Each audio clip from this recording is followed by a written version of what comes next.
It's December 16th, 2018. That means it's time for the Knee Jerks Detroit Sports Talk with Eno and Big Al. I am the Big Al of the equation, Al Beaton, longtime Detroit-based podcaster and blogger. Joining me, as always, is the man who knows a lot of things about a lot of things, has his fingers in pretty much every pie you can think of, and has numerous places where you can find him on the web, and that would be Greg Eno. Greg, how's things? Things are well. Happy holidays, Big Al. This will be the last time you and I chat before Christmas. So happy holidays to you and yours over there. I hope everything's going well for you in the preparation of Christmas and so forth. It's one of those things that always seems to sneak up on you every year, you know. But I am Greg, from Out of Bounds WordPress blog. You can read me there. My Red Wings blog is The Winged Wheeler, also on WordPress. Follow me on Twitter at Greg Eno. Follow the Knee Jerks on Twitter at the Knee Jerks. Our Facebook fan page is facebook.com/the Knee Jerks. Check me out also on LinkedIn if you'd like. My piece this weekend was about the Harold Baines situation, about how that ridiculous decision to get him into the Hall of Fame has actually hurt, in my mind, has hurt Harold Baines. Yeah. Has turned him into a caricature almost. So that was my piece this weekend. Check it out, Out of Bounds. And you can find it on Twitter as well. Al's going to tell you how you can find the podcast. We've got a number of, as usual, a number of topics to get through tonight, not the least of which are the Lions, but we've got more than that. So before we get to our little birthday game, Al, why don't you tell everybody how they can find the podcast? As always, like every other podcast in the world, we are on iTunes. Again, just search the Knee Jerks, Eno and Big Al on iTunes, where you can subscribe, comment, like, whatever. We'll have a link in the show notes. We're also available on Stitcher Radio. That app is available on pretty much every phone and device out there, tablets, computers, web browser. You can reach it through Stitcher.com. Again, search for the Knee Jerks. You can also find the app on the Apple App Store and, of course, Google Play. And as well, we are on YouTube. Just search the Knee Jerks, Eno and Big Al. You've heard the keywords. There'll be links for all this in the show notes. And I think we've got video working again, so you'll be able to see our aging mugs on whatever device you decide to watch us on YouTube. But again, all the links will be in the show notes. All the links will be put out there in social media. And, we're easy to find. Just follow the links. With that, Greg, what's up? Let's continue to power through this. Yes. We're going to first play a game that we like to call Whose Birthday Is It, Maestro? Everybody knows how we play this game by now. I give Al a clue or two or three of an individual whose birthday it is today in the world of sports. If Al can correctly guess that person within the first two clues, he'll receive a gift certificate to Hughes, Hatcher, and Suffren. For some fine menswear. Yes. I wonder if anybody who listens or watches this podcast who's under the age of 40 even knows what the hell we're talking about. Oh, Hughes and Hatcher probably going to be over maybe 45 or 50. Good Lord. Yeah. I remember they used to have one in Westland Mall where I grew up in Livonia, and it was cool because it had I always thought it was cool because it had downstairs and an upstairs. These really cool stairs. I just thought it was really cool setup. But anyway, Hughes Hatcher. And for those wondering, it's a menswear store. Fine menswear. Fine menswear. Yes, fine menswear. This Harry Suffren was Suffren. I don't know who Hughes and Hatcher were, but William. Oh, I just gave it away. Almost gave. I have to give you another one. I almost gave William Pierre. This is like password when you give the. Yes. That was part of my strategy to get you all confused and talking about things and just blurt it out. I think I can find another one real quick. No worries. This person now was born on this day in the year of 1931.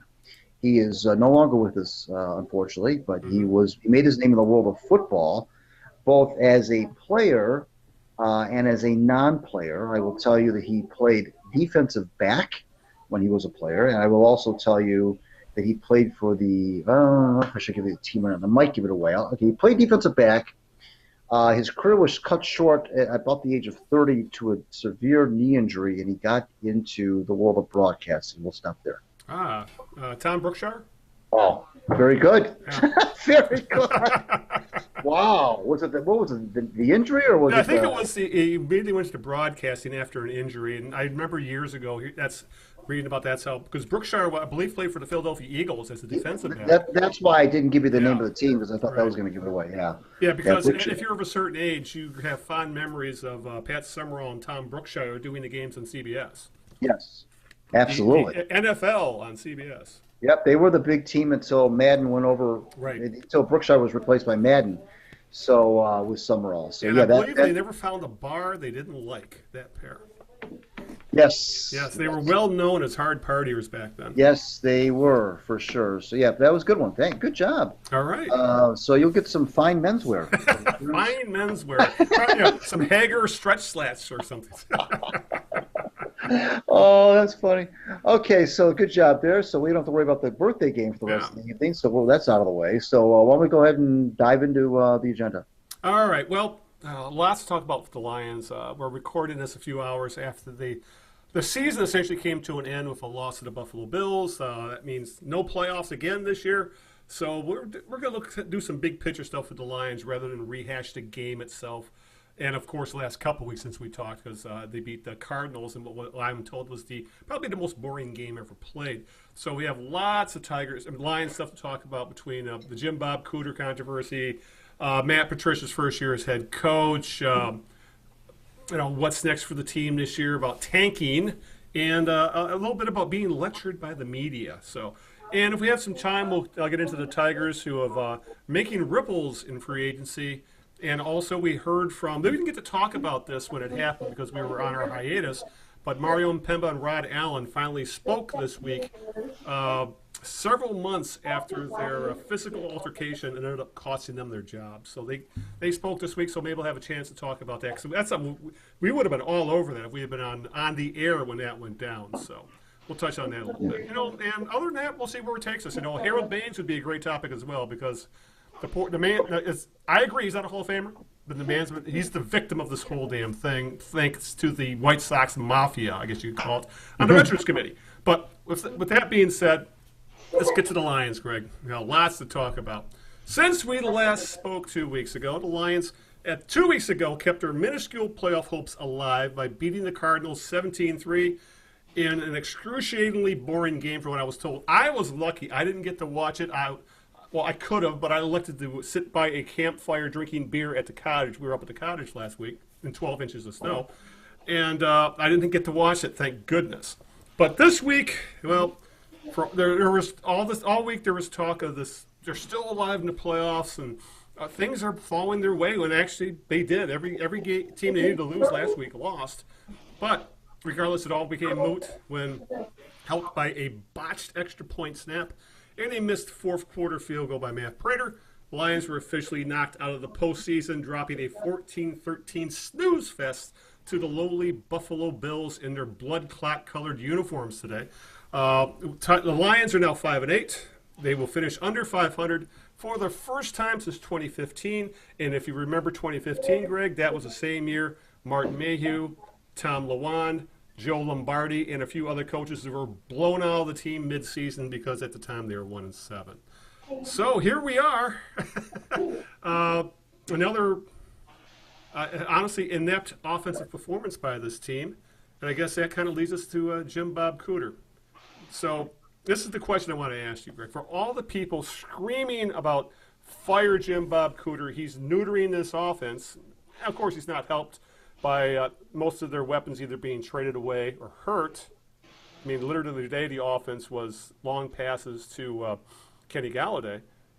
And, of course, you occasionally run from what I love this name, the Derry Sanders, Zach Zenner.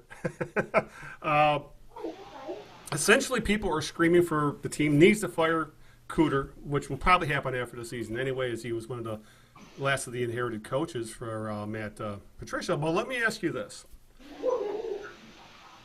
An offense isn't run in a vacuum. It's not as if, Greg, Jim Bob Cooter has a complete autonomy with how this offense is run. You have to think that isn't he really doing the bidding of Matt Patricia in the end? Because as they say, with anybody in charge, the buck stops here with that person. And isn't it obvious at this point, Greg, especially after the last 2 weeks, when we spoke 2 weeks ago, we bitched and moaned about the very conservative play calling. And again, for next, this is the third, fourth week in a row, we've seen run-based, slow-paced, clock-eating, heavily risk-averse, your QB handcuffed offense. And it's pretty obvious that's what Patricia wants, because if Patricia wanted a creative, more throws downfield, a fast-paced offense, I think Cooter would be able to come up with that, because he's done that in the past. So for all the screaming about Cooter, how come no one's saying, well, this is what Matt Patricia wants, so why aren't they bitching about Patricia? That's what gets me.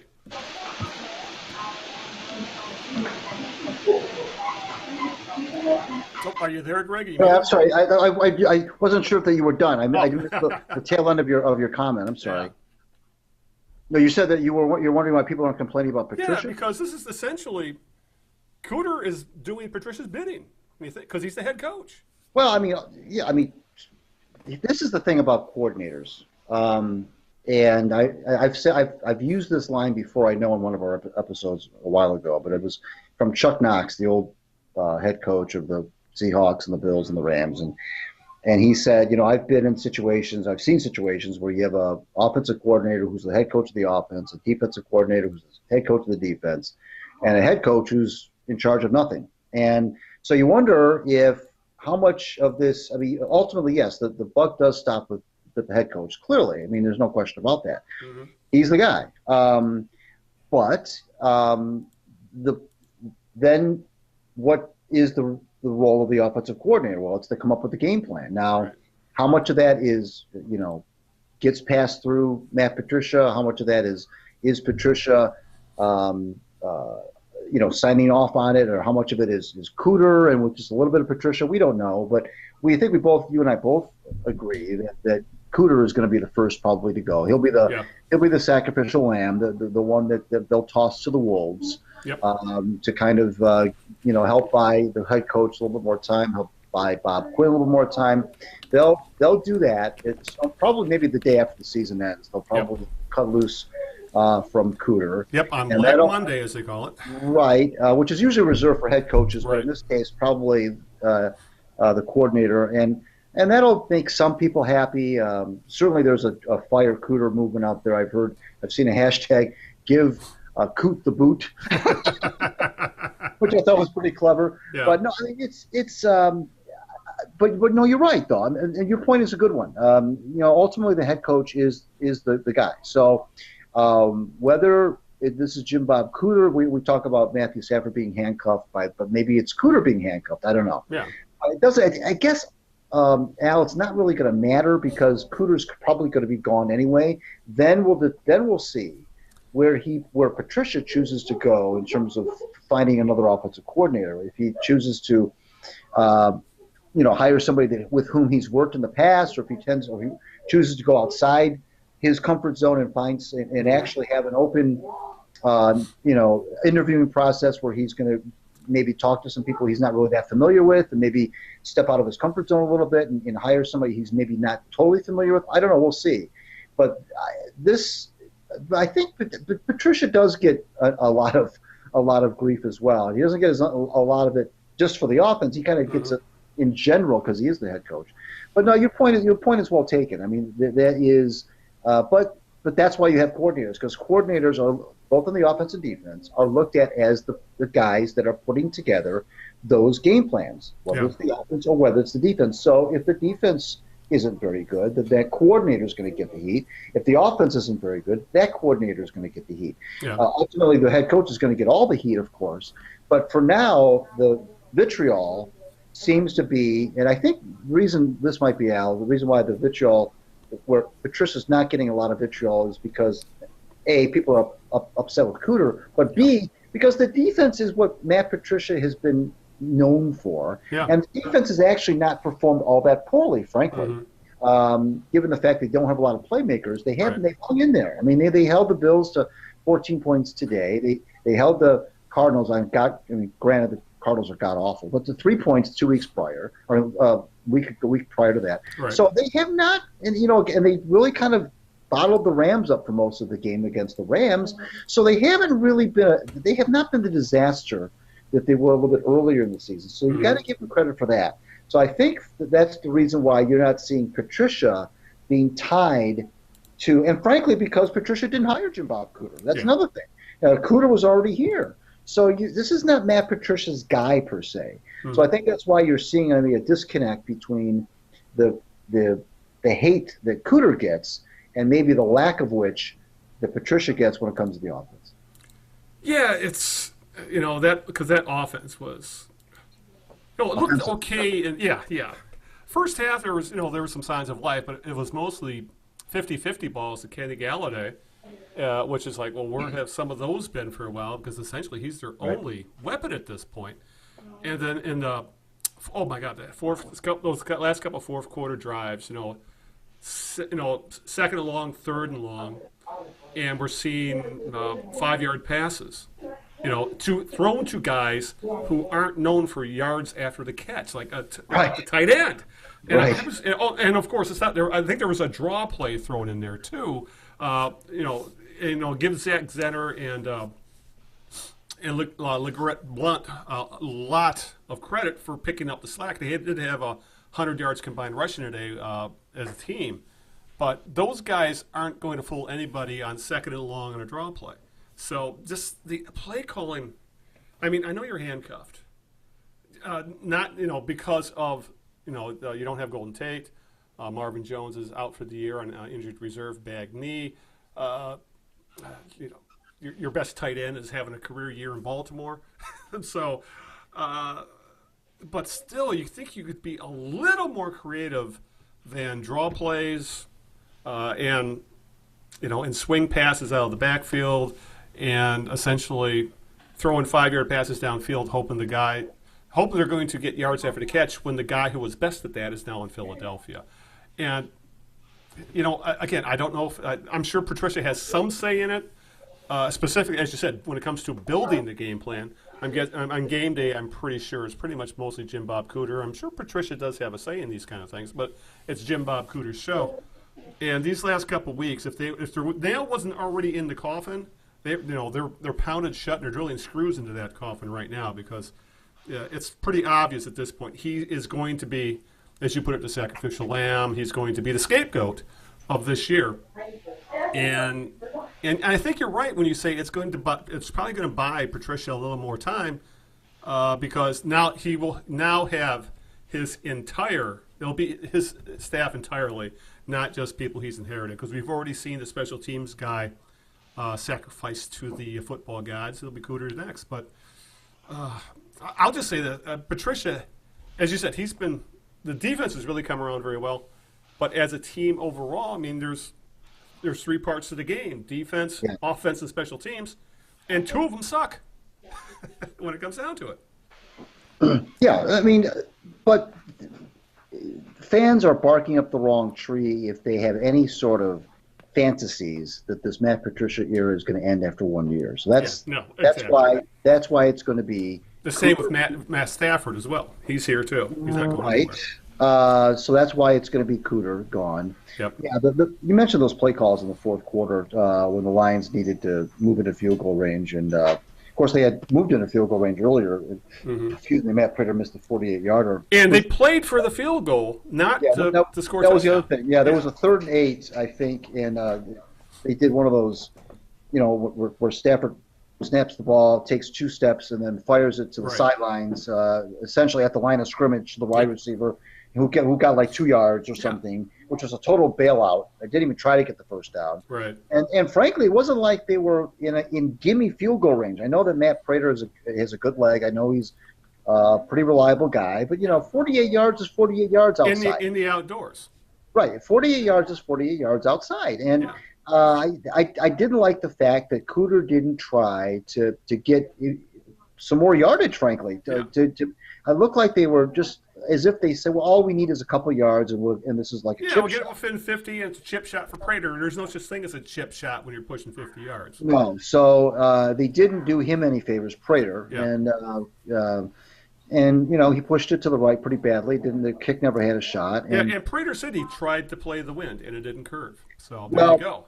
yeah, and so Buffalo's not the place to really rely on field goals, frankly. Yeah, So exactly. that was a missed opportunity, I thought. Not just the field goal was a missed opportunity, but the play before that. And then you mentioned you said there was another drive, and you're right. They had a 3-and-out, which was pathetic play calling as well. And I think there was the third down play on that, or third down call on that drive was like a swing pass to the flat, which had no chance of getting a first down to a tight end or something who had who, like you said, is not known for yards after the catch. It wasn't like they were throwing to some guy who could be a little slippery or a theoretic or anybody like that. So they threw to some lumbering tight end who had no shot at getting the first down, and they had to punt it away. And then Jared Davis jumps offside on 3rd and 7. Making it 3rd and 2 instead. And that essentially killed that defensive. Because they would have gotten the ball back with about a minute left. It would have been deep in their own territory, but they wouldn't have a chance. Presuming that they would have stopped him on 3rd and 7, which is a lot better shot than stopping him on 3rd and 2. And it was just once again just finding different ways to fritter the game away against a team that obviously is not very good, the Bills, whether you're playing them on the road or not, against a rookie quarterback. Supposedly with something on the line, these ridiculously long shot playoff odds. Yeah. And they came up small again. And that's just been the story of the season, coming up small in quote unquote big games. Yeah, as we saw last year of that damn Cincinnati game, where it was a very similar situation. Right. Where they had to win against a team that wasn't very good to keep the playoff hopes alive. And as you said, I think that's the best way to put it. They came up small again, second year in a row. But yeah, it really bothers them to see Matt Stafford. I know we've kind of grown. I think this entire city has turned on him so much. But I don't think it's all of his to blame, because it was obvious he was in pain when he's playing out there. As someone who's had 3 back surgeries, I can tell when someone's back is flared up and they're in a lot of pain, and Matt Stafford can't move out there. Right. Yeah, and he's playing because there's no depth at the QB position right now with Matt Castle and Jake Rudak. One's on his way out of the league, and the other is unproven. But you're paying Matt Stafford upwards close to $30 million. I think it's $27-28 million a year, and you've turned him into a game manager. And I don't know what that said. If that says they don't trust Jim Bob Cooter's offense. I'm going to talk Patricia, I should say. Patricia doesn't trust Cooter's offense, or he doesn't trust his quarterback, or he's so risk averse that he would prefer to keep the game close and let the defenses try to win the game, which is a hell of a hard way to win a game. But watching Matt Stafford, give him credit, he gutted through this game in a lot of pain, and I would hope that they just sit him, maybe even next week at least, because he's not the kind of guy who's just going to miss a game. But you got a lot of money invested in him, and backs are tricky things. I would love to see them sit him for a while just to get him better, but to watch them. Watch this $30 million a year quarterback, be Trent Dilfer, is very depressing to watch. And again, that comes down to, I don't know if this is Patricia's quarterback. Again, this will be the last thing he inherited, and that is his quarterback. Well, you mentioned trust, and the NFL supposedly, Al, is a league where it's supposed to be next man up, right? I mean, you're supposed to trust in the system.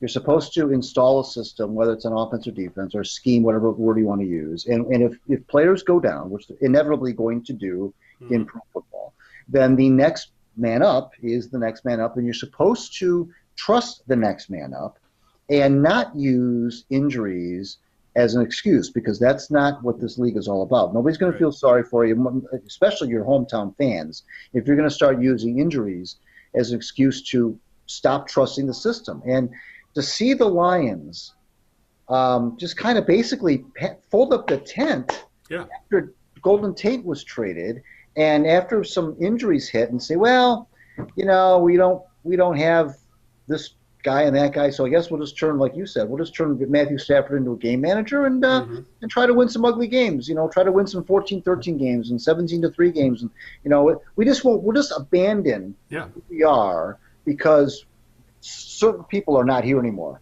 And that's not really what winning football organizations do. They don't throw up their hands when they lose some people and say, well, I guess we got to throw that part of the playbook out the window, and I guess we just go with this modified version of the playbook. And that seems to be, Al, what the Lions did. Yeah. They lost Golden Tate. Well, lost him. They traded him, and then some injuries hit, and they just completely midstream changed their personality offensively to this boring patty cake dink and dunk thing, and it was all kind of, played off as, well, we don't have so-and-so, we don't have so-and-so. Well, first of all, you still have Kenny Golladay, which I don't understand. It's not like he's chopped liver. They finally did throw some deep balls to him. You mentioned it today in Buffalo, but that's, to me, that is the head coach. I mean, ultimately, he is the guy that says, you know what, scrap what we did in August and in the early part of the season. Now let's pare this playbook down now. And you've got a guy, Stafford is in his 10th season. He's not a kid. The presumption is that he should be able to. You should be able to still run the offense no matter who's. Even I don't care if he's just met the receiver on Wednesday. Yeah, you should be able to run the offense. And frankly, they really haven't done that. They just kind of almost put up a white flag offensively, and that's not what winning organizations do. And those are the kinds of things, Al, that separate the Lions from teams that succeed. Yeah, when you say about waving the white flag when you've lost some of your best players or your best player, I'm just thinking back to Bill Belichick's teams. There's been years they didn't have Tom Brady. He got hurt, and they won games of guys like Matt Castle and Jimmy Garoppolo. And they didn't, like you said, they didn't wave the white flag on offense. They may have changed things a little bit, but they were still doing the same basic things on offense. Like you said, that's how the NFL is supposed to be. It's next man up. You're supposed to be able to, if you want to last in the league, you need to be able to step up your game when you call upon. And right now, the Lions have simplified their offense to the point where it looks like a high schooler could run it. When you're not asking your highly paid quarterback to throw the ball downfield at all. I mean, I was surprised to see some longer passes to Kenny Golladay today because we haven't seen him in weeks. So it's, again, as much as I agree, Jim Bob Cooter deserves to lose his job, will lose his job. I just think Patricia's getting too much of a pass. I think more from the fan base than the media, because I have seen some of the guys in the media say, hate on Jim Bob Cooter all you want. He's a horrific play caller, but he's doing Matt Patricia's bidding. And I think that's what fans especially need to remember when they're all, and that's what fans are like. They tend to be irrational, but, they're going all in on Matt Patricia when he's shown to be very competent on just one side of the ball because he's a defensive coordinator. So it shouldn't be that much of a surprise, but being a head coach means finding the right people to run all the other areas of your team, and he doesn't have them on special teams and on offense yet, and that's on Patricia and that's on Quinn. Because they didn't have to keep Cooter. They really didn't have to. But I don't know. We really don't know what happened behind closed doors, and if Matt Stafford supposedly stumped for Cooter. We don't know if that's true or not. But Patricia didn't need to keep him, but he kept him anyway, and here we are complaining about one of the worst offenses in the league. Well, again, you could go back to when Patricia was hired. Now, granted, he was hired a little bit later than most head coaches are hired. Most new head coaches are hired in January. Yeah. The Lions had to wait because Patricia was in the Super Bowl, so they had to wait until early February to hire him. I don't know if that played into the decision to keep Cooter. I know that Matthew Stafford had campaigned on Cooter's behalf. we thought. I mean, I don't. I thought you. I'm pretty sure you did. I know. I thought that maybe Cooter was showing signs that he might be the guy that could unlock Matthew Stafford. Yeah, and it's looking more and more that was Jim Caldwell, not Jim Bob Yeah, Cooter. well, it could be, and that's true. And so you could go back to that decision to keep Cooter to begin with as maybe not the right one. Just like you and I talked about 2 weeks ago about maybe the decision for Bob Quinn to keep Jim Caldwell was maybe not the right one. Right, yeah. But be that as it may, it is what it is. So now you're probably now we will for sure see Jim Bob Cooter let go, and this will be interesting now though, Al. See, like I said a few minutes ago, to see where Patricia goes with this coordinator scenario, knowing that, like you said, Stafford's going to be the quarterback. I mean, that's no question about that. The presumption is Kerryon Johnson will return, hopefully healthy and ready to go next year. They'll have who knows who they'll draft in terms of skill positions in terms of helping the passing game. Give somebody that can maybe play Kenny Galladay's Robin to his Batman. Right. But there'll be some offensive weapons to play with here, and LeGarrette Blount probably won't be coming back. So you'll have in Zenner. We've seen what Zenner can do in short yardage situations. So I think it'll be interesting to see where Patricia goes for his next offensive. Well, the first one he's going to hire. Right. The next offensive coordinator. Because this is a part of the team. You mentioned all three phases aren't very good, but together they're not very good. But the offense has really been just stripped to the bone, and it just seemed like it just all happened because they traded Golden Tate. Yeah, which seems really how one player made that big of a difference in your offense, but he was literally. In a lot of offenses, the quarterback security blanket is a tight end. I think, and Stafford was Golden Tate as a slot receiver. But by getting rid of Tate, and I think Quinn obviously butchered the tight end position when he decided to let go of Ebron, and then literally filled the position with nothing but backups, because it's now looking like that as it has leaked out that. The Lions thought they had a trade for Rob Gronkowski, and that fell through, and Quinn didn't have a backup plan. So we ended up signing a bunch of backups, hoping one of them could step up, along with Michael Roberts, their draft pick from last year, and none of them did. So all of a sudden, Stafford doesn't have those outlets anymore where, it's 3rd and long, and he could get a 5-yard pass to Golden Tate, and Tate could get those last 5 yards, or, 3rd and 7, and he could throw a 10-yard pass to Eric Ebron. Who still, his last couple of years here, he put up numbers. Even though he wasn't liked, he put up numbers. So, with those, it's like those are the two main decisions that had literally kneecapped this offense. But as you said, those things happen. Coaches need to scheme guys open. Coaches need to, to put players in a position to succeed, and players need to step up when they're given opportunities. And it looks like none of that happened.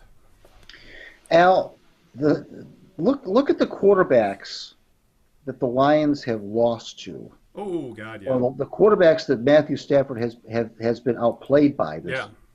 Or quarterbacks who at the very least have made plays where he has not. Chase Daniel, Sam Darnold, Josh Allen today. Let's see. And that, those are the three big ones that stand out. And those are all three winnable games. And the Lions came up short in all three of those games. Right. And then look at what Matt Nagy is doing in his first year with the Bears with the second-year quarterback in Trubisky. Yeah. That's another thing, by the way, that's got Lions fans hot under the collar, is they're seeing what's going on in Chicago, a divisional rival. The Bears have not been relevant for a number of years. Who clinched the division today. And who have, I know that the NFL is an up and down. I know that the Bears could very easily next year go back to 6-10. I get it, but It seems like they're onto something now with Trubisky and Nagy and so forth. And that's what grinds the Lions fans' gears as well, is they're seeing a team in their division. At the same time, they're seeing Green Bay fall from grace, which is always fun to see. Yeah. But now they're seeing the Bears maybe take that, replace the Packers as the cream of the crop, And the Vikings have been a disappointment. I thought the Vikings, frankly, were the best team in the division going into the year, and they haven't really shown that to be the case. Yeah, they're in I think they're right now the second wild card, but they're still the hunt. It became the Bears division when it was. The Vikings are on the hunt, but what I'm saying is that that's when it's one thing to see your team stumble all over themselves, but when you see another team in your very own division that's also been bad, all of a sudden turn it on and become good, and then you look at and you say, geez, first year coach, second year quarterback, and they've got some other young pieces in there. Of course, the trade for Mack, and it's like, boy, why can't we do that? Why can't our organization find our Matt Nagy? Why can't our organization find our Mitchell Trubisky? And we thought we had, at least the Lions fans thought they had their quarterback, but that was years ago. Yeah. And now, Matt Stafford's no longer a kid, and so now it's just that's what makes it worse is when you see other teams when it hits close to home like that, and it's right in your backyard, both geographically and in your division, and it's in your face. That just makes what's going on with your team even worse. Yeah. And there's other examples out there. I mean, look, the biggest one being Sean McVay. Took over a 4-12 Rams team last year. Then they finished 11-5, won an NFC West, and this year the Rams look like the best team in football with an absolutely lights out offense. There's other guys that were hired at the same time as Patricia, Frank Reich with the Colts. They were 4-12 last year. He has them at 8-6 right now and in the hunt. Mike Vrabel, and this is the one that's most very similar to Patricia. He took over a 9-7 Titans team with a supposed up-and-coming quarterback, and despite that quarterback, Marcus Mariota, having a really bad year, he has them in the hunt at 8-6. So, no, at the very least, he has kept them afloat while his star player is not playing very well at all. So, I agree with you when it comes to as a fan. So what happened with this underperforming at 9-7 Lions with this rocket scientist at as the head coach now? Because that is so frustrating as a fan to see other teams, find the next Sean McVay, or as you say, or at the very least, find a coach who's able to take them at least to the next step. While we're here in Detroit, we're saying, well, it's a culture change. And, maybe the players have to buy in, blah, blah, blah. You can't tell me these other teams haven't had major upheavals in the locker room with new coaching staffs, and they seem to have handled it much better than Matt Patricia has. Yes, that is true. And that is, in defense of the Lions, and I hate to even use that term, but when you hire a head coach, obviously you do your due diligence, you vet them out, and you interview and so forth. And I know that this was a little bit different because of the relationship that Bob Quinn has with Matt Patricia. But in fairness, you don't really know how these guys are going to respond until after that contract's been signed and after you start to have a training camp and you start to go through an exhibition season and you go through the regular season.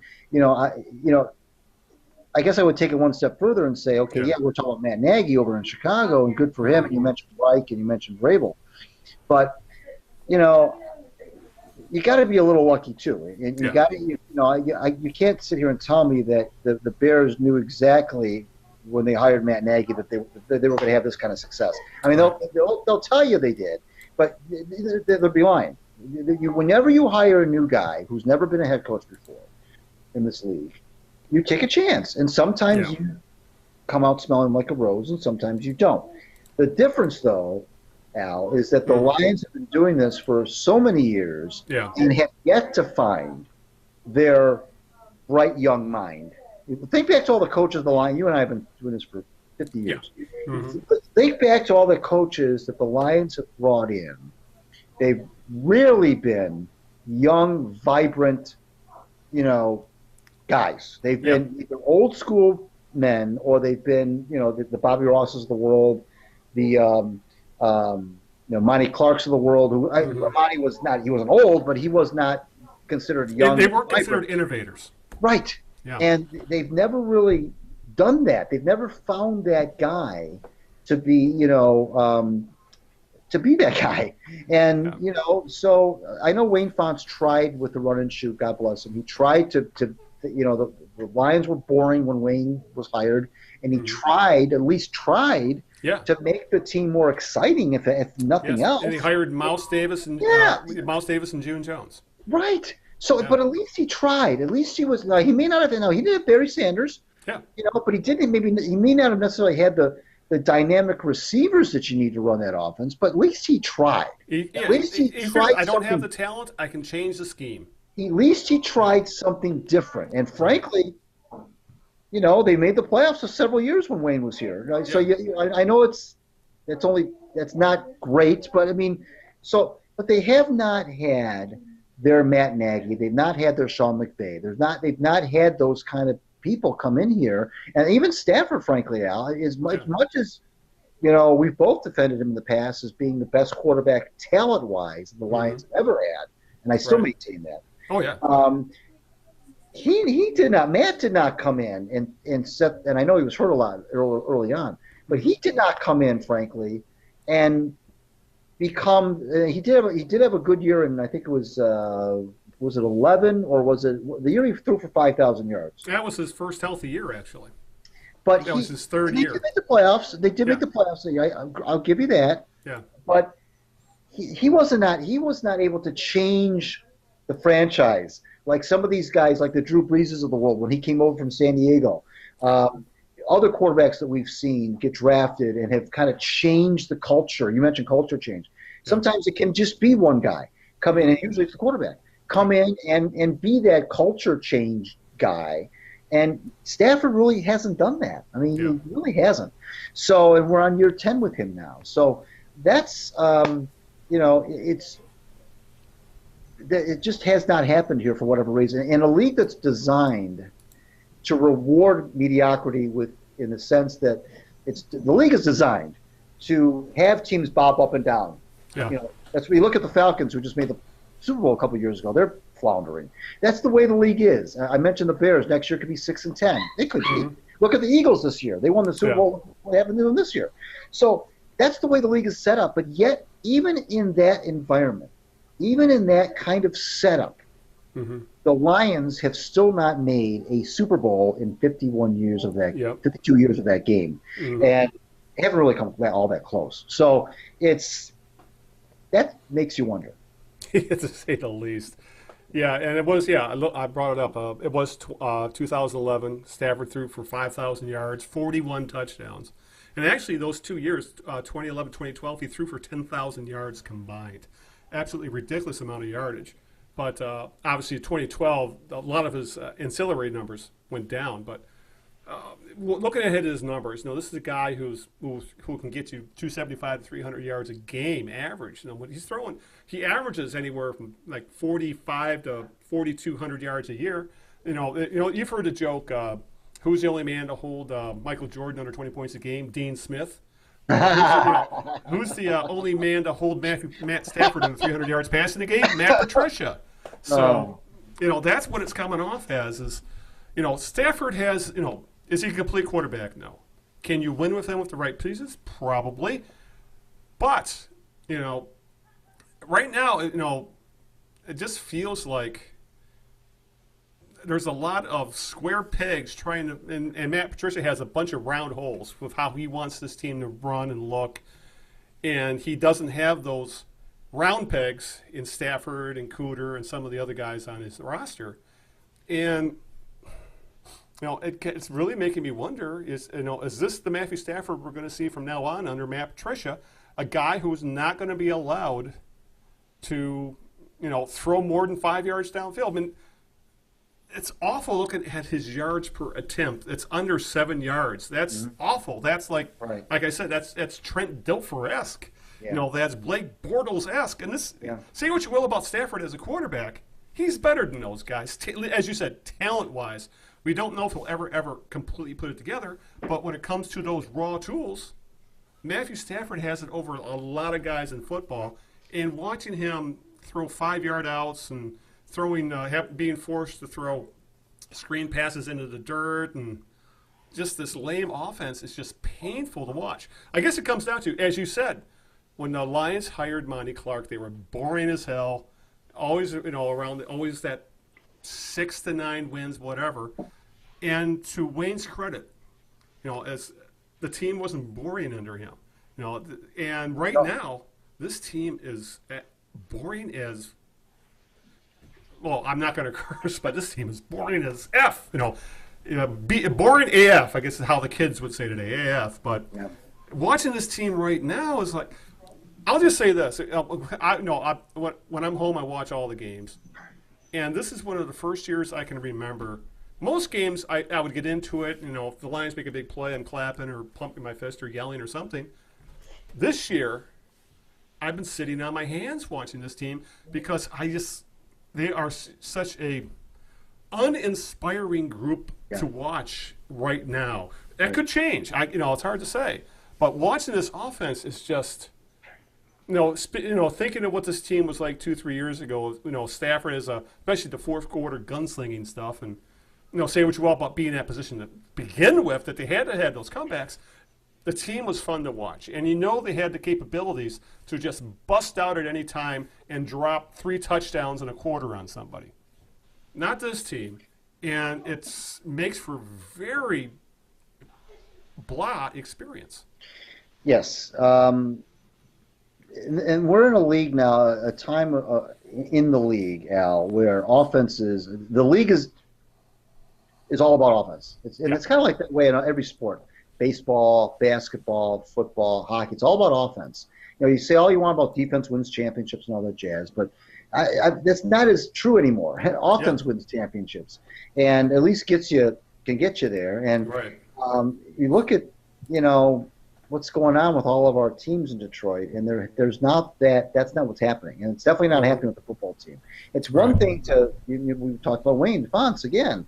It's one thing and as you were talking, I was thinking back to that time frame, and that was some exciting football, I thought. I mean, there were some big years offensively. Of course, you had Barry Sanders, which didn't hurt, but even beside the Herman Moores of the world, the Brett Perrimans and Johnny Mortons and say what you will about Scott Mitchell. He was throwing for 4,000 yards in a season when that was not a regular occurrence. Right, and they had, there was some, even the Eric Kramers of the world, who weren't gunslingers, but they were efficient guys, and they had these tools, and they would those teams would put up some points, and it was exciting, and there were some playoff appearances and so forth, and they never could quite make it to where they wanted to. They did get to the NFC Championship game that one year, but it was not about this what we're seeing now. It's one thing to have this happen when you're not winning, but when you're not winning and you're boring, and you see all the other teams in the NFL seem to have these high octane offenses and putting up 30, 40 points a game and 500 yards, 400 yards a game, and so forth. And this game today, I know that the two teams are bad. They were playing with each other, but it was a 3-and-out and a 3-and-out, and maybe a first down here, then another punt. It was just punt, because both teams were so lousy. I couldn't tell if it was good defense or bad offense, but it just was, like you said. I think inspiring is a good word. It was very uninspiring. There wasn't really much to. It was just kind of one of those games now that you put it on. It's on in the background. And maybe you're on your phone or you're doing something else, and you occasionally look up at the screen. There was nothing that gripped you till the television set, because there just wasn't anything happening. Even when the Lions were ahead 13-7, there wasn't any excitement about that. And you just had a feeling that the Bills would pop one, and they did. And in this day and age, a 1-point deficit for the Lions is like insurmountable. They can't even overcome a 1-point deficit. They can't even move the football enough to give. I know Prater did miss a 48-yarder, but beyond that, there were still 2 or 3 drives after that. They didn't come close to getting in field goal range. So that touchdown to put the Bills ahead by 1 may have put them up by 3 touchdowns. Yeah, that's a sad thing to say at the very least. I think the best description I saw of the Lions offense right now, or the Lions as a team, is I saw a comment online after the Arizona win, and the commenter had said, "Yeah, I had it on red zone the entire game, and I think the Lions turned up 3 times." You know, Right. and that really shows about just how uninspiring, how boring, how blah this team has been as of late. You know, when you don't show up on red zone, which you ask me is the best thing since sliced bread, and if I wasn't a Lions fan, I would just leave it on red zone all damn day. It's the best way to watch football. But when you're not, that's pretty much this. You're not getting into red zone when you're not in red zone, and that pretty much sums up the Lions right now. Is that they're allergic to the red zone, and such as today. So I don't know, Greg. It's so frustrating being a fan of this team, which kind of leads us to planning for next year. And I don't see Matt Patricia doing this because he's a first-year head coach and we got this culture change BS. But Matt Stafford is obviously injured. Jamal Agnew is supposedly close to coming back, even though he tore his ACL earlier in the year. Kerryon Johnson has missed 4 games, but he still isn't been ruled out for the year. Glover Quinn looks like on fumes, but his quote-unquote replacement, was it Tracy Walter, he looks very good in limited snaps. They have to figure out who's going to be on the offensive line next year because they may be replacing the entire right side, with due to injuries and age on that side and money.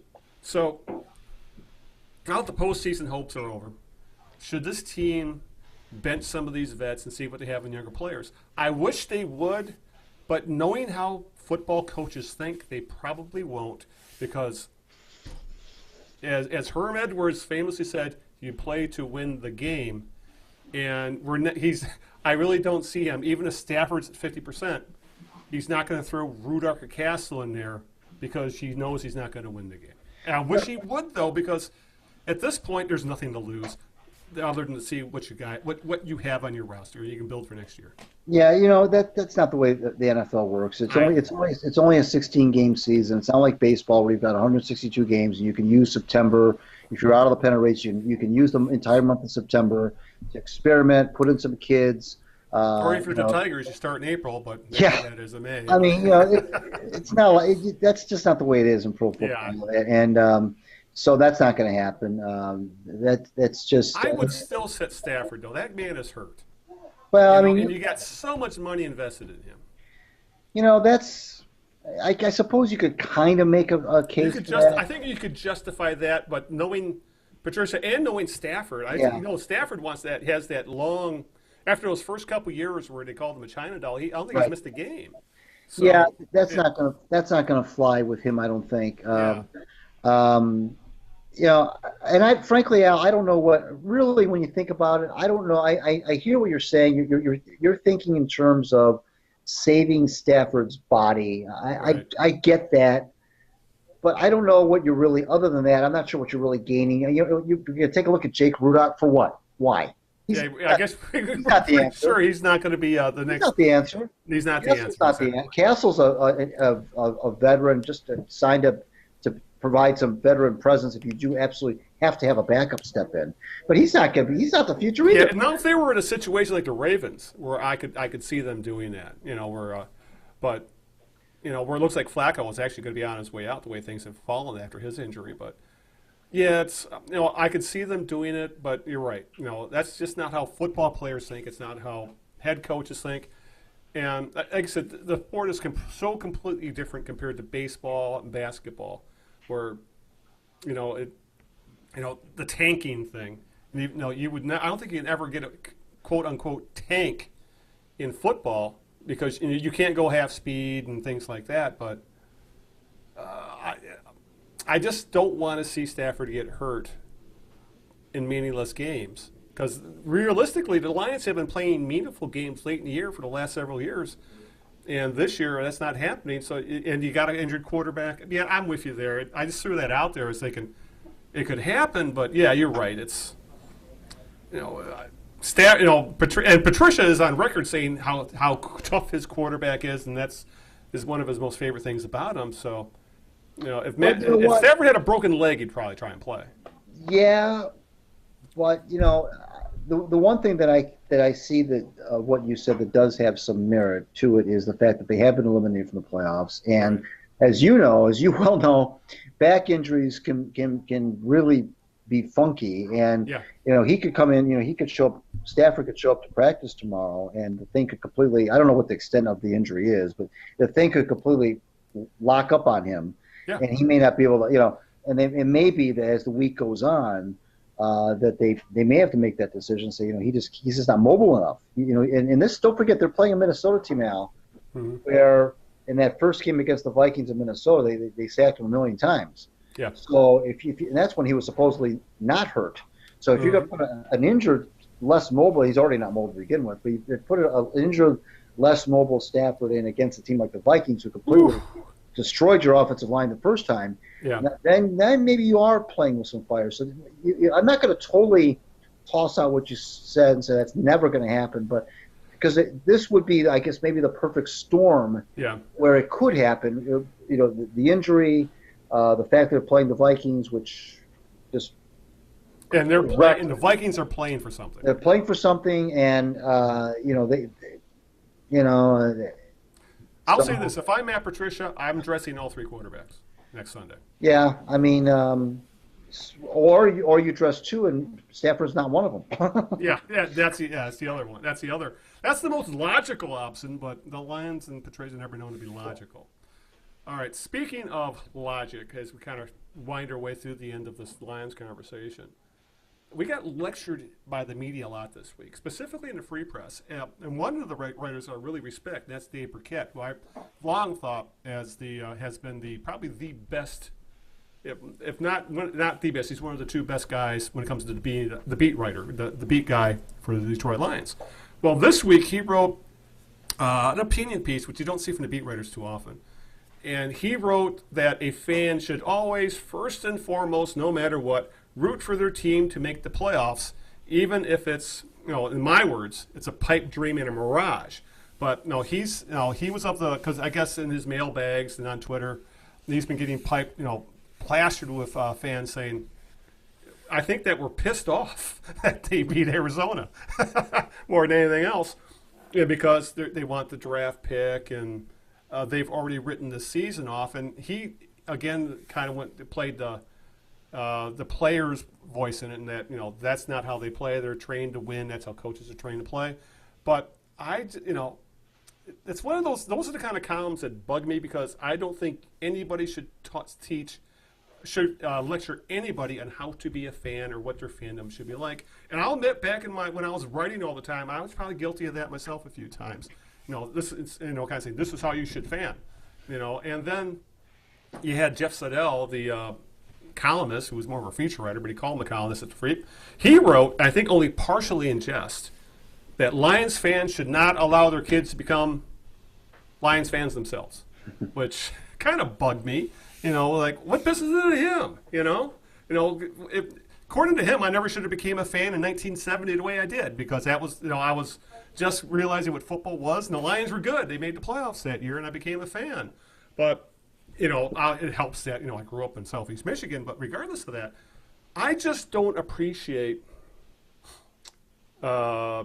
mainstream media guys telling fans how they should feel about the team, especially a team like the Lions that has frustrated generation after generation after generation of fans to the point where they are never going to get the benefit of the doubt till they actually put together not just 1 year, but a string of years together where they're a successful, competitive, playoff-bound, maybe Super Bowl-bound team, which has never, ever happened in our lifetimes. The closest they came, obviously, was the Wayne Fontes years.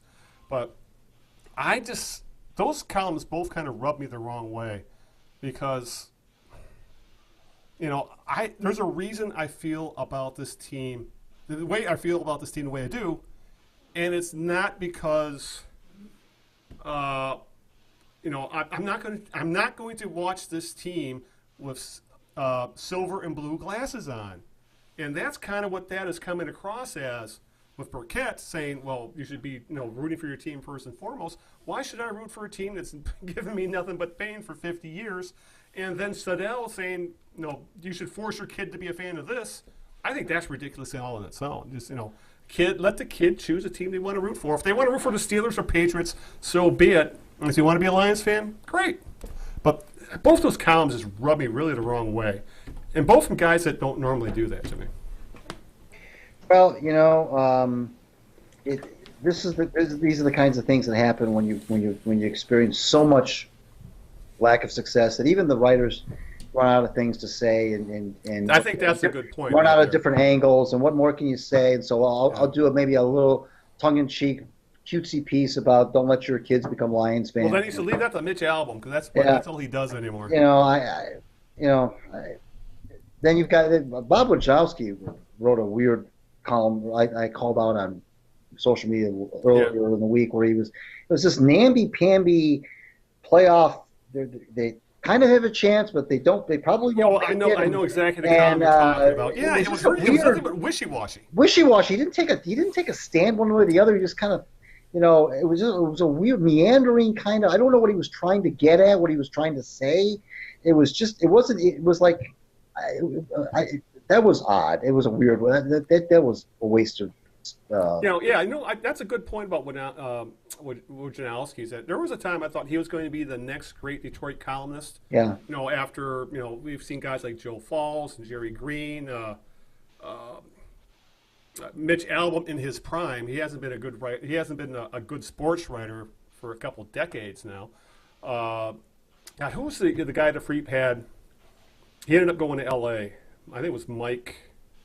He was I have to look it up. I remember but this town has had a history of having some really, really good columnists who didn't do wishy-washy stuff or didn't do cutesy stuff, and that's pretty much what a guy like Wojo was turned into. And I thought when he first got his column years ago, I really thought, okay, here's the next big-time columnist in this city and might go on to bigger and better things. Instead, not to go off on a rant on the media, but instead, I think he just bought too much into his fat, dumb guy radio shtick, and it's rubbed off on his columns to the point where he really doesn't take a point of view anymore. It's very as much as I hate Carlos Monterez, at least the guy has an opinion. I don't have to agree with it, but he's got an opinion. But a guy like a Sedell or Wojo, it's all wishy-washy, cutesy stuff, and I don't like that. You raise an interest. I know we're kind of getting off. Well, let's get off the lines. I'm fine with that. Well, you're right but you mentioned the thing about Wojo is that I think it's difficult to be on the one hand on the radio, and even on Twitter, this self-deprecating, fat bozo kind of personality that he maybe bozo is a strong word, but that he portrays on the class clown. Yeah, kind of like the class clown in Detroit media guy. The self-deprecating guy, and it doesn't seem to. He's always takes he's wisecracking and so forth. I think it's difficult to reconcile that persona. Yeah. With then to become a columnist now, to be a columnist on the other hand, and then take stands on things that I just think those two are competing things. I think you're either going to be one way or the other. So you either if you're going to be that persona on the radio, then your columns should also be that way. So maybe you're like the offbeat, quirky columnist guy that kind of better fits your radio persona than be this class clown wink guy on the radio and then try to be a serious guy. That's a really good point. I completely agree about how that comes across. Yeah, and they're mixing together at this point, and it's like oil and water. Yeah, but this, you and I have had talks about the Detroit sports writing community for years. Yeah, we drift into it occasionally. Yeah. So let's. By the way, the columns I was thinking was Mike Downey. Yeah. Oh yeah, Downey. Downey, he was. There was a hard-hitting kick-ass columnist who went to a much bigger market. Ended up in L.A. if I remember right. But No, I think he came from L.A. and went to Chicago. Chicago, that was it. Yeah. Or was it the other way around? He came from Chicago and went to L.A. One of the two. I can't remember. Yeah, but he ended up in bigger markets. He kept stepping up to really, really big. And Detroit's not a puny market. No. But we don't have Joe Falls anymore. Those are the kind of columnists I miss, and I don't think we ever will because media, the newspapers have changed and for the worse. So. Yeah. All right. With that, now we got bitching about the media and bitching about the Lions out of the way. How about we bitch about the Tigers for a little bit before we hit the home stretch? As I joked earlier in the podcast, some teams make waves in free agency. The Tigers make ripples right now. The Tigers used to be one of those wave making. Hell, the Tigers used to make two tsunamis in free agency, and now it's like throw a little pebble in a puddle. And GM Alavila struck hard and fast at the winter meetings, locking up stopgaps in the rotation at shortstop. He signed 32-year-old Jordy Mercer as the new shortstop, replacing Jose Iglesias. 1 year, $5.25 million. He's essentially a cheaper, older, slightly better hitting, slightly worse fielding version of Jose Iglesias. Yes. And that's the thing. He's probably going to cost $2 or $3 million less a year than Iglesias. Iglesias probably wanted a multi-year deal, and the Tigers at this point are stuck making one-year stopgaps, waiting for some of these prospects to step up. To the rotation, they're looking for a guy having a bounce-back year like they got with Fears last year. They added on a 1 year, $5.75 million deal. 31-year-old right-hand pitcher Tyson Ross, who at one time was a very, very good top of the rotation type pitcher, made the All-Star game in 2014. Between I think 2012 and 2015, he averaged a 3.4 ERA, a 3.3 FIP, 1.3 WHIP, a pretty solid pitcher, middle of the rotation kind of guy. But since he had thoracic outlet syndrome, which I believe is where they have to take a rib out of you because it's pinching on blood vessels or something on them, he's never been the same guy. His ERA is close to doubled. He's over 5. His FIP is pushing 5. And he only averages 99 innings per year over the last couple of years since he's gotten hurt. Obviously, they're hoping to flip this guy. So hopefully, they must see something in Ross that would allow them to think, well, we can put this guy at the back end of the rotation. Maybe we can flip him like we did Fears last year. And we're unable to with Liriano. But both of these signings are just more of, why should I even watch this team this coming year? Because the guys they are selling as the future of the team aren't on the team yet. So they're asking me to spend my time and money and my cable TV bill on a team that I have a feeling is going to be worse this coming year than they were last year. I think that you're right about that.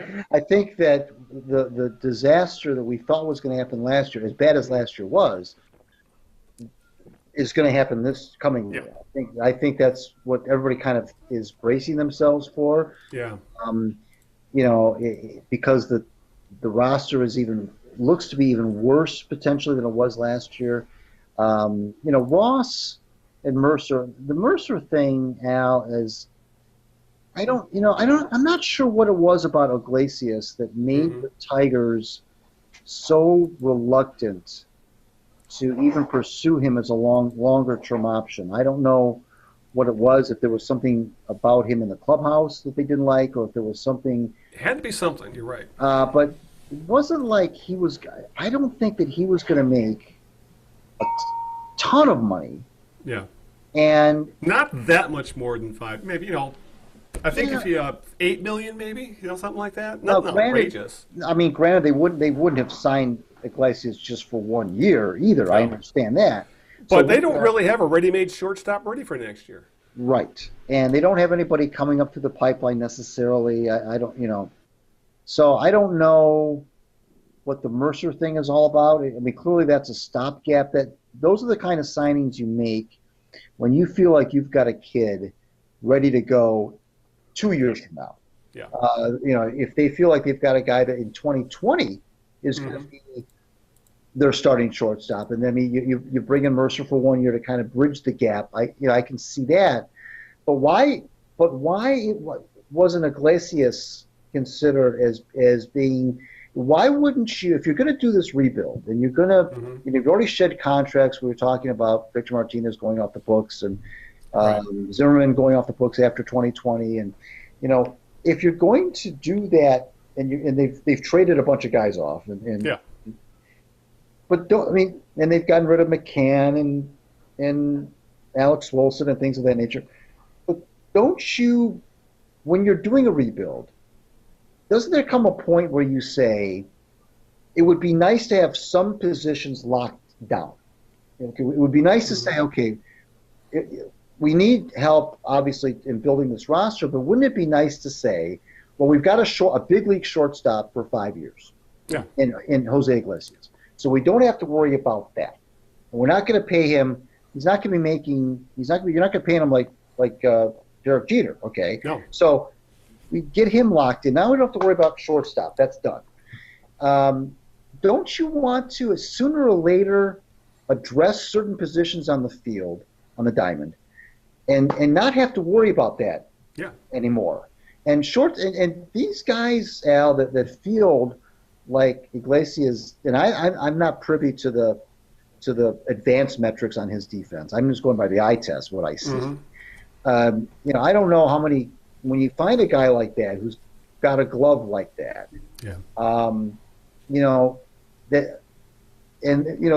so much of the game is about defense. Why would you just flat out not even try to sign this guy for long term? Unless, like I say, unless there was something about him that they didn't like on a personal basis, and they just didn't feel like he was going to be a good fit, in the locker room going forward. Other than that, from a pure baseball perspective, I don't know why you would not pursue him and try to lock him in for a longer-term commitment. I really don't. Maybe I'm missing the boat here, but what do you think? No, he would have been a perfect stopgap when you think about it. He lockdown defender. His bat is what it is, but it's pretty obvious at this point that the Tiger, any shortstops they have in the system, they're not sure which one it's going to be, if any of them make it out. And for that matter, even if it's not as if he's blocking anybody right now, and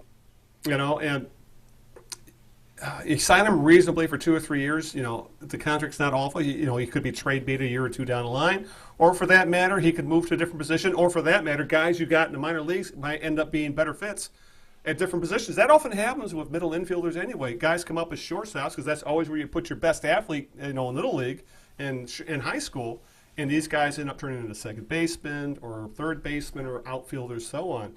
But yeah, if they had been able to, what would have been perfect would have been maybe 2 years, 3 years at $7-8 million a year for Iglesias. And you said they wouldn't have to worry about that position for the next few years. They could concentrate on fixing the rest of the team, and when the time came up, hopefully by that time you'd have someone ready to come up. But I think you nailed it in that the Tigers didn't want him, because almost immediately at the end of this, after the season ended, Iglesias posted on Instagram a thank you and goodbye to the fans. Right. So it's like this was a done deal. He probably knew it before the season even ended, that and hopefully the Tigers, as a courtesy, probably told him that so he could prepare for free agency. But it was pretty obvious, for whatever reason we're not privy to, the Tigers didn't like him. They either didn't like him in the clubhouse, right, or they want something more out of the shortstop position. But if you're not signing Manny Machado, you're getting a player just like or worse, Jose Iglesias. Instead, so they have to go out and get Jordy Mercer. Mercer is what he is. He's a league average shortstop who won't hurt you, but he's not going to win you games either. It's just a frustrating thing, because keeping Iglesias would have made the most sense. And they probably could have came to some sort of 2-year agreement, because I'm sure Iglesias wants a little more security than 1 year. And the Tigers aren't going to compete for another 2 or 3 years at the earliest. So it would have made perfect sense. I think you're right. There was just it's something happened in the clubhouse, or something's going on with the team itself, or the Tigers decided we just don't want to deal with Iglesias anymore and wish him well, which is odd because he would have been the perfect stopgap. They had the stopgap, but they decided to go in a different direction. You look at Mercer's 2018 stats. I was just comparing those stats with Iglesias 2018. Yeah. They're virtually the same player. Yeah, exactly. He's old, but he's older. Right. The same OPS, the same batting average essentially. Although actually Iglesias was about 18 points higher bat, but the same on base, the same slugging, the same OPS. There wasn't. Iglesias stole much more bases than Mercer did. But Mercer's got more power, but it all evens out in the end. I'm looking at Iglesias's offensive body of work, and it's not that bad. For the defense that he gives you, he's a career 270 hitter. OPS is 680. Okay, whatever. But he's a shortstop. He's hit 300 a couple of times. In the big leagues, he's not a great OPS. Not a great on base guy. I understand that, but that's why he hits. That's why you bat him ninth in the order. That's why he's your number 9 hitter. I know they tried him number 2, and that didn't work out. He's a number 9 hitter. Okay, for a number 9 hitter, 269 batting average, 699 OPS. OPS plus of 90. What do you want? For the defense that he gives you, for the runs that I don't have the advanced metrics in front of me, but for the runs that I'm guessing he saves you, wouldn't that trade-off be advantageous? You would think so, but over the last, I just brought the numbers up too, and he's for the last 4 years, if you average out everything, he's like a 2-WAR player, which isn't bad. Coming from shortstop, and and the majority of that WAR is coming from his defense. On offense, he's around league average. Not towards shortstop, but overall, how WAR works. But whatever. But yeah, it seems if Iglesias and Mercer, it's change for the sake of change, and it really doesn't make a whole lot of sense. And if you ask a lot of fans, especially if you showed a fan what you just did. Compare stats, career stats, maybe last year's stats, but took the names off who they were, and just put age. They take the younger player every time, right?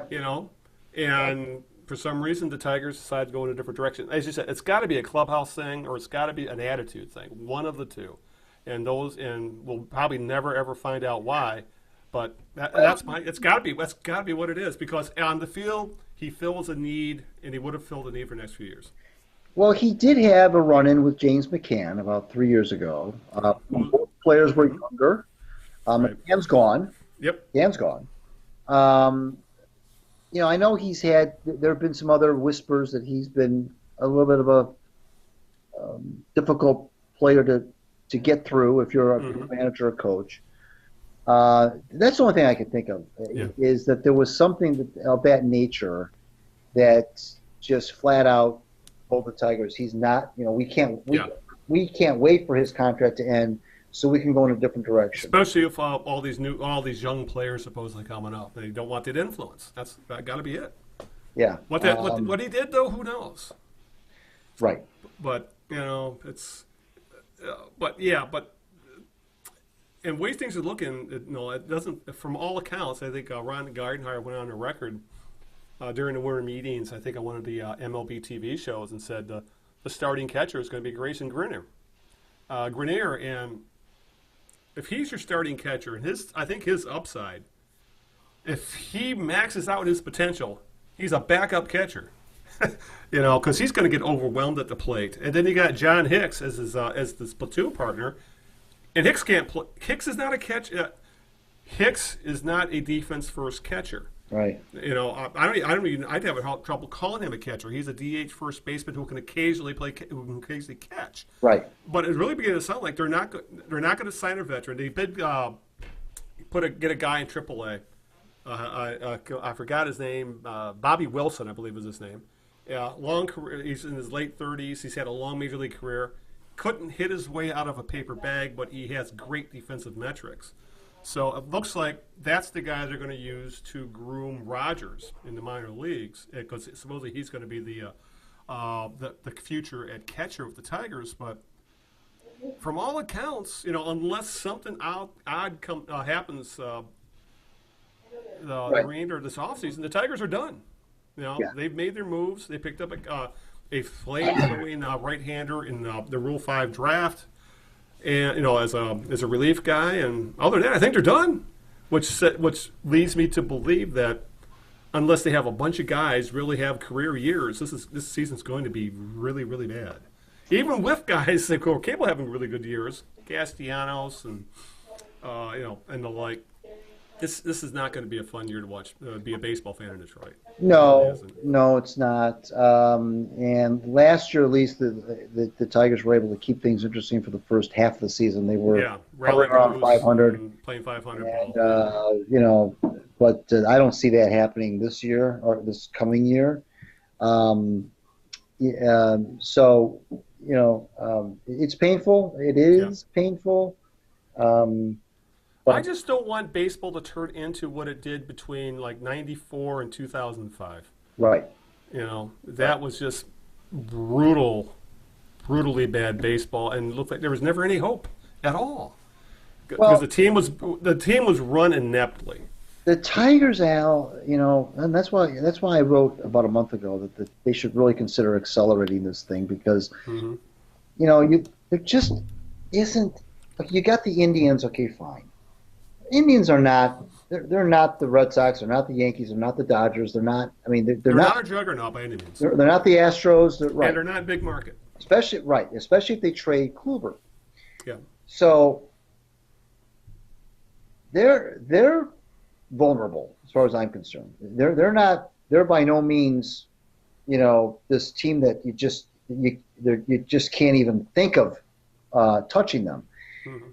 The Twins aren't very good. The White Sox aren't very good, and the Royals are bad. They're worse than the Tigers. So why, at what point do you put your rebuild on pause for a second and say, okay, wait a minute. Let's look at the lay of the land right now. Let's look at what's going on in our division right now, this very second. And you'll see what I just rattled off, and then say, well, geez, is there an opportunity here? Is there an opportunity here to maybe make some noise in our division sooner than we originally thought? Because all the other teams around us are not, they're not very good either. Yeah. And then the White Sox are it's been verified that they're making a move on for Manny Machado. Right. Now they may not get him, but the fact that they're thinking that way tells me that they feel like they've got enough young talent that they can start to add these pieces now, and they're no longer trying to be better than the Tigers or the Twins or the Royals. They're going for the Indians. That's who they're homing in on. They don't care about the Tigers, the Royals, and the Twins. They are after the Indians. That's who they're after. And I don't know why. I'm just asking the question. Does that ever? I guess what I'm saying to you, and maybe I'm just preaching to the choir, but does there ever come a time when you're in a rebuild scenario where you take off your rebuilding? You get your rebuilding glasses are like this. You've got your blinders on because you're just thinking rebuild, and you're just thinking about in terms of your own organization, what's going on in your own organization. But at what point do you take those blinders off and look around you and say, wait a minute here, Twins bad, White Sox bad, Royals bad, Indians not as great as they used to be. Does that ever enter into your thinking in terms of what you may do, especially when you've got contracts falling off the books and your payroll is not at all crippling? Right. At what point do you say, wait a minute now? But the problem, Al, is that I was looking at the free agent class for next year, a year from now. Right. Next year's off season. It's not very good. There's not a lot. The list that I saw, there weren't a lot of really, really attractive big name guys, the difference makers, let's put it that way, Right. that I saw on that list. Unlike we have this year with Machado and Harper, but still, even without flat out difference makers, you can still add some pieces. We talked about Iglesias, but I mean, add some pieces that might make you better quicker.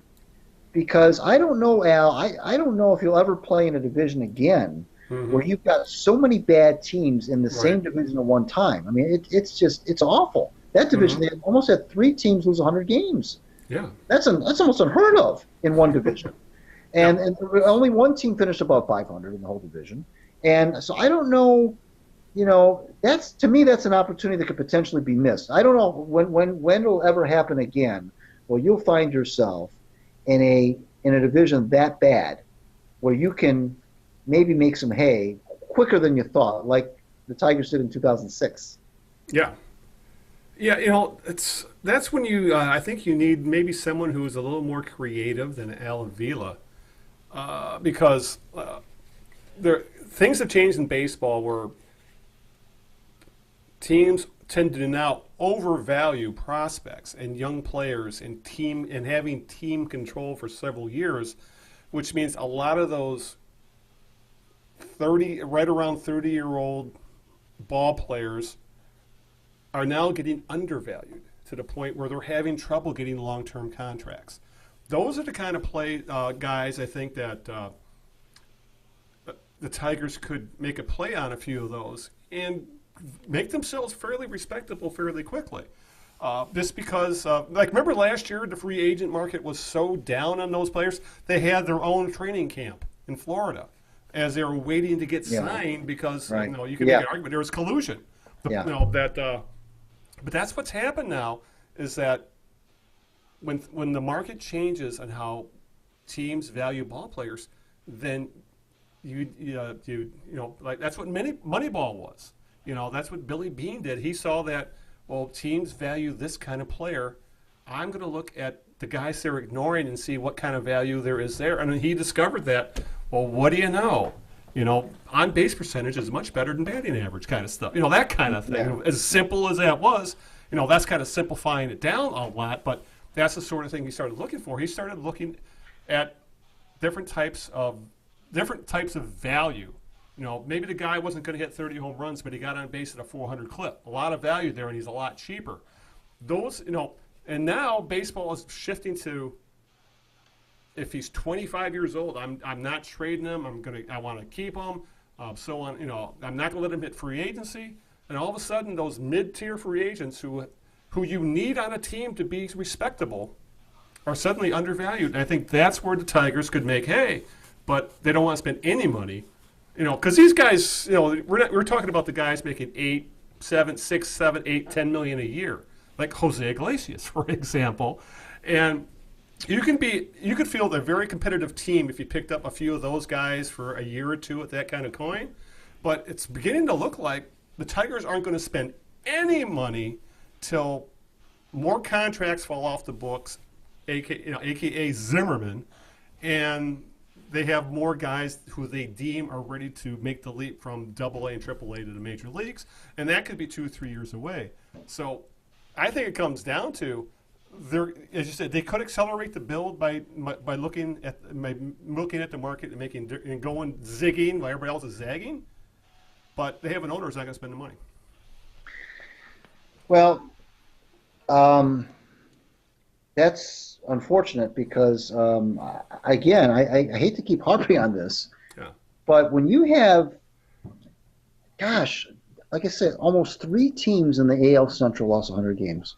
Yeah. Almost 3 teams. And, boy, I tell you, and only 1 team finished above 500. And I don't know, I was trying to look up the Indian splits to see what their record was in the division versus outside the division. I don't know how many games. I think you play each team in your division 18 times, I think. And in those 72 games, I don't know what their record was, but I'm sure they beat the hell out of those other teams, as they should, as you would expect them to. And I just to me, it's thinking too myopically. It's not thinking. You mentioned creative, somebody more creative than Al Avila, but the thinking to me is short, in a weird way, short-sighted. As opposed, I mean, I know they think they're thinking long-term because this is a rebuild and so forth. But really, when you think about it, in thinking long-term, they're actually thinking short-sighted. They're not really looking at what's going on around them. And last I saw, those bad teams in the division, with the exception of the White Sox, who I think probably might have the most the best young talent. Because teams. they got in on tanking before tanking was cool. Yeah, they may have a leg up on the other teams in the division in terms of those younger talented players, and that's why they're going after the Machados of the world. But they're just I don't. Last I saw, I'm not seeing anything great coming down the pipeline with the Royals. I'm not seeing, the Twins are a mystery. Every time you think they're going to take a step forward, they fall back down again. And that's what got Molitor fired. Yeah. So you just wonder, I'm not seeing any of those teams, Al, that are that have been designated as the team of the future. Mm-hmm. It's still the Indians and a bunch of, bad teams. Yeah. And I'm kind of giving the White Sox the benefit of the doubt when I say that they have the better young talent, because that's not really totally been proven. Right. But they feel like the White Sox feel like they can make a move for a guy like Machado, and make their team better quicker, because I gotta think that part of their thinking is what I just said. They look at the Twins and the Tigers and the Royals. They say, what? Well, forget those teams. Let's go after the Indians. Yeah. They're the ones that might be the most vulnerable. The Indians are far from a perfectly well-rounded team. They've got some players.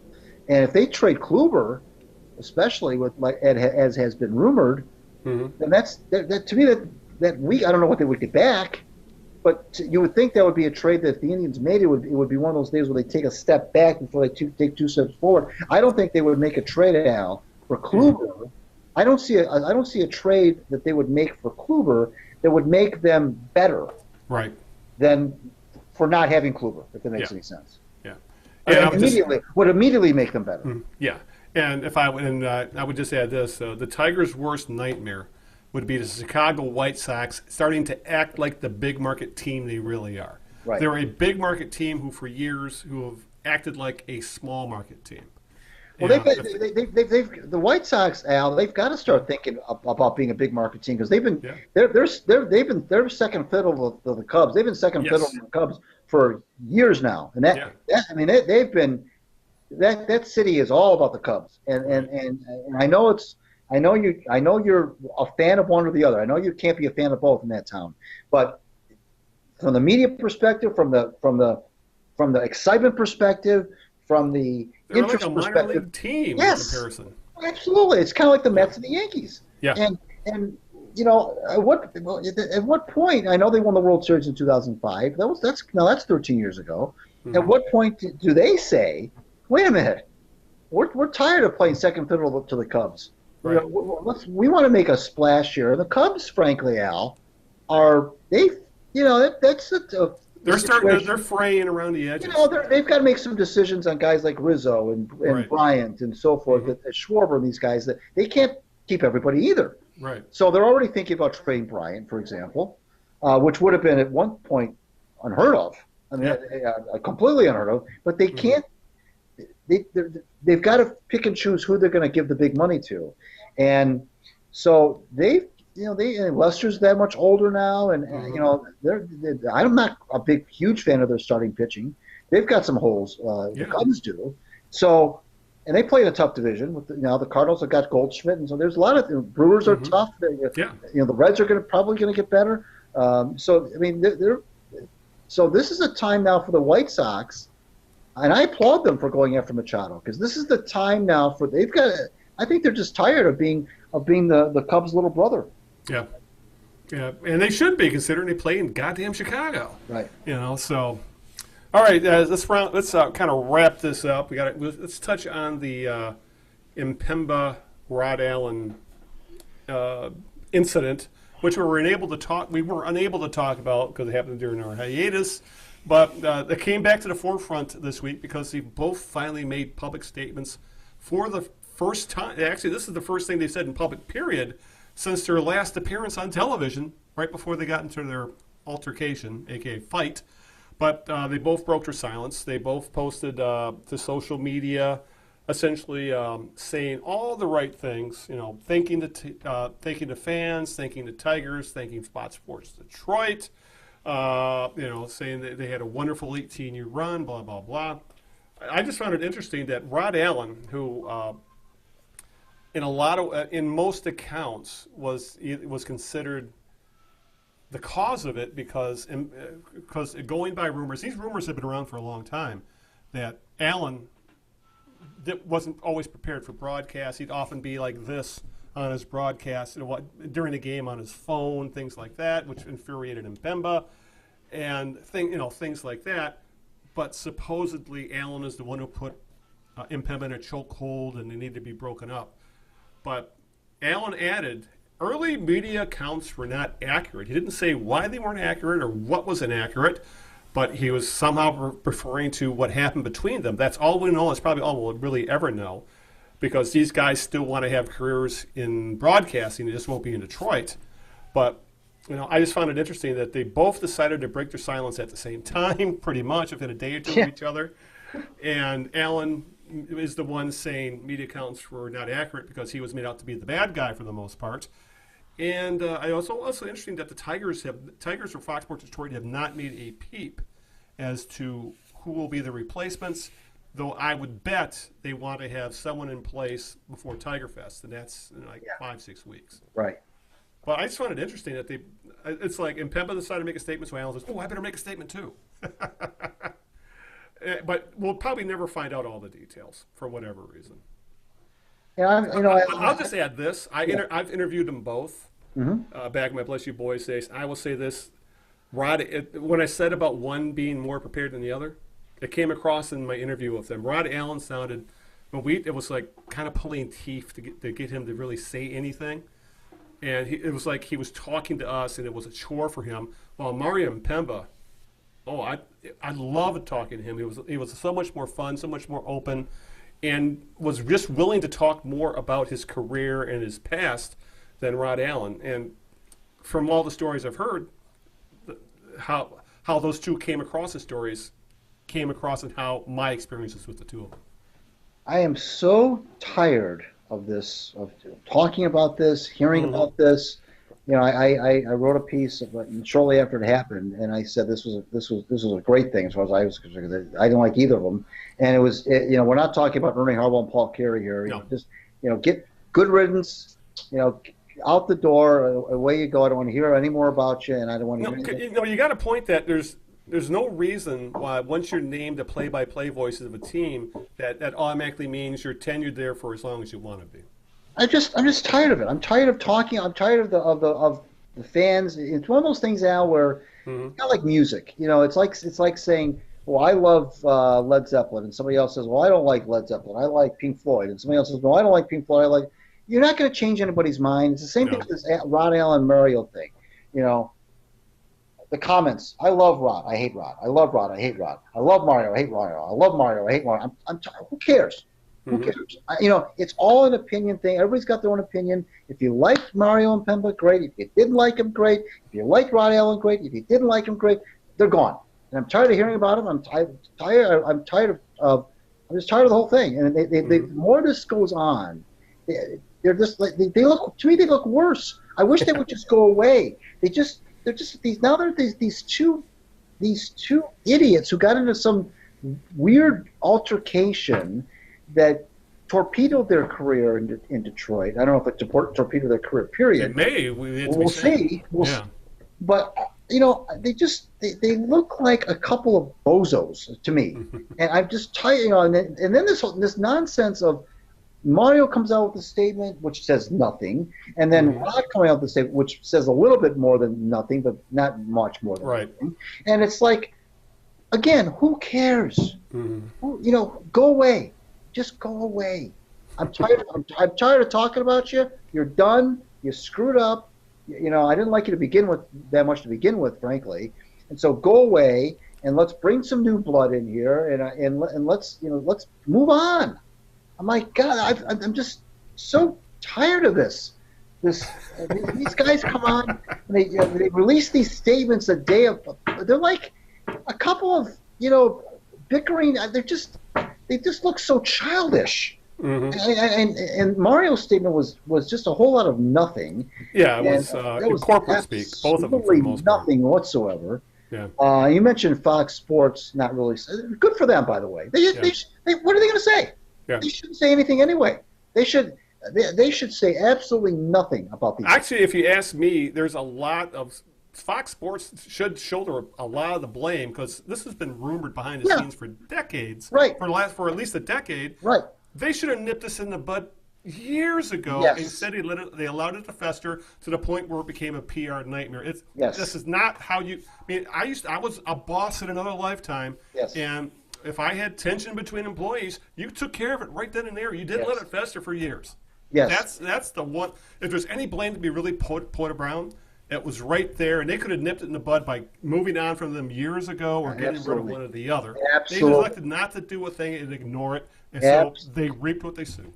You're 100% right. I wrote that as well in the piece that I wrote shortly after that happened. I said that Fox Sports Detroit is certainly culpable for. There's no question about you hit the nail on the head. And then when after this happened, they were put in a situation that Fox Sports Detroit was, where they had to get rid of both of them. Right, they couldn't keep one or the other. Because then they'd be opening themselves up to lawsuits and all sorts of nonsense. So back in the day when you're talking about, all these other incidents, where they don't get along in real life, but they do a decent enough job on the air. Right, you're right. That would have been the time to one. I don't know what their contract situation ever was, but that would have been the time to say, guys, I'm tired of. You're not worth the headache. Yeah. Right. I'm tired of your behind the scenes drama, and this is the decision we're going to make. Mario, you stay. Rod, hit the bricks, or vice versa. Yeah. But now they can't do that. They had to get rid of them both. That was the only decision they could make, and frankly, that's one of the reasons why I was glad because I didn't like either of them anyway. So I'm glad to see them both gone. Yeah. But at least Fox Sports Detroit, you're right. They were culpable, but at least now they're taking the proper tack, which is we're not going to say anything. Yep. Exactly. Yeah, because that's the lawyers are saying don't do a damn thing. They're gone. That's it. Yeah. And the problem is now Fox Sports, their best color man, can't work a full schedule because he's got a chronic illness in Kirk Gibson. I much preferred Gibson over Allen because whenever people hate Gibson's voice is different now because of his Parkinson's, but every time he's on the air, I learn something. While Rod Allen was just he spewed catchphrases, which doesn't do anything for me. But as you said though, when it comes to broadcasters, it really is. It's like humor. Everybody's got their own tastes.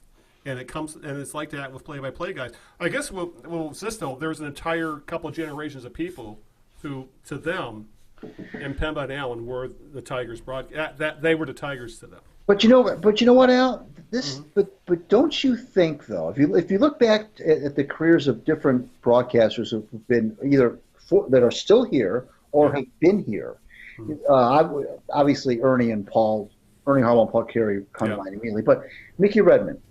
Yep. Okay, you're not going to go on the internet and you're not going to see a 50-50 split. I like Mickey, I hate Mickey. I like Mickey, I hate Mickey. You're going to see 85% are going to say or more.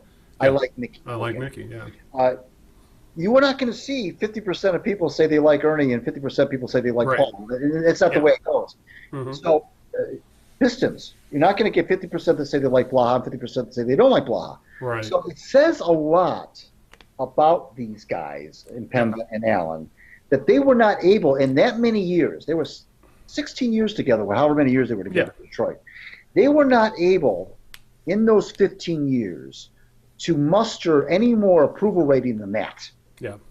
If you're there for 15 years and you've still got 50% of the people who like you and 50% of the people who hate you, not even dislike but hate you, then something is wrong. I mean, that's an indictment on you because if you have not been able to create some loyalty on a greater percentage than that in 15 years. Mm-hmm.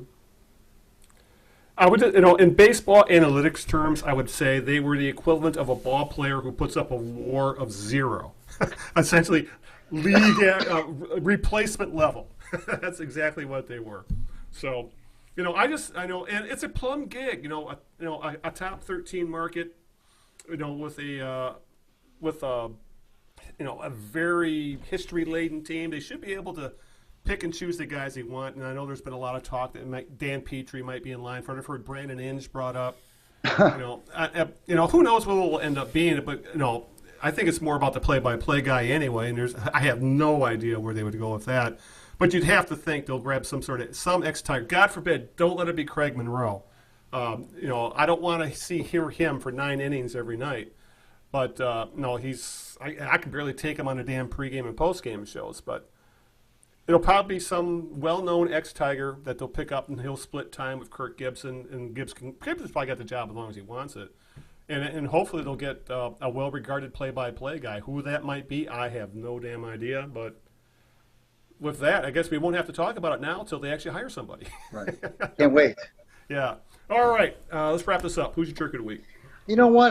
It's just a kind of interesting jerk of the week because I'm not sure.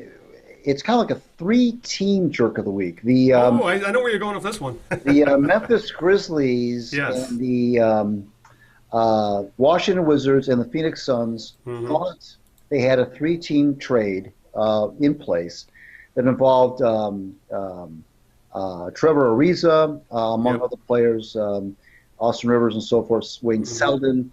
And for whatever reason, the teams, they all got their wires crossed. And the whole thing completely fell apart.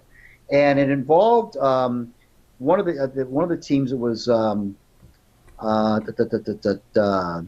guy for the Chris Wallace, the Memphis Grizzlies general manager, had to tell 2 guys, his team, that he had to say, first of all, he said, you've been traded. Then he had to come back and say, hold on, you're not traded. Yeah. The whole thing was just a complete, I don't know how it happened. Poor communication at the very least. And I know 3-team trades can be a little tricky, but these teams, I don't know enough about it to know who's more to blame, if there is one team of the 3 that's most to blame. But it ended up being a complete cluster, you-know-what. And so it was embarrassing for everybody involved. It was awkward. And the general manager for the Grizzlies, Wallace, called it unfathomable. I've never experienced this before.